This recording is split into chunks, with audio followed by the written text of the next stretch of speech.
uThibela umfana Mpongose odume ngokuthi uyigida ngoma likaKhuzani Mpongose okuthiwa iDlamlenze. Ugileka imanga-ke ey'nsukwini ethenga unyanyavu le moto. Kuthiwa lo mlisa lona ufihlile ukuthi usayegoli uyothenga imoto. Bengalindele muntu akekho beyazi ukuthi uzogila imanga engaka-ke yena-ke uThibela-ke.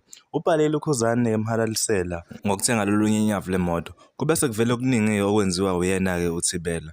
UThibela kube sekuvela nanokuthi wakha umuzi futhi seyizowushaya kungekudala nje usayikhokha yonke into sekusho ukuthi nje zowushaye yena-ke uThibela. Kube sekubonakala ukuthi hhayi lo mlisa lo shuthi uphila impilo e-private ngoba zonke lezi zinto lezi seyivela nje izinto ebey'ngaziwa. Le moto yakaThibela-ke igxobe okokuqala namhlanje eNkandla endaweni yaseMandaba ezobona uKhuzani ezomkhombisa kahle kahle ukuthi nansi lento le ngibuye nayo. Bemphathela-ke amaphepha nje okukhombisa ukuthi cha ikhokhelwe nje yaqedwa, hhayi ukuthi mhlawumbe imoto esitolment kwaze kanjani njani. UKhuzani akakwazi nje uyibamba, akakwazi ngisho nanokufihla ngendlela ajabule ngayo nangendlela nje aveza ngayo ukuthi uyiqhenya kangakanani ngokubona uThibela nje ephumelela nje kangaka. Abantu abaningi bebey'buza ukuthi hayibo lo muntu lona ngoba igidangoma wayesenza izinto ey'ngaka futhi ey'mangazayo ey'nkulu kangaka. Le nto yenziwa uThibela iyisifundo nje futhi ikhombisa ukuthi noma kuthiwa wenza umsebenzi mkhulu uthola malini, imali iyafana futhi ayikho into ongeke uze uyenze ngemali oyifunayo. Sengiyayivala-ke le video lena, ngicela ukuthi usubscribe uphinde ulike.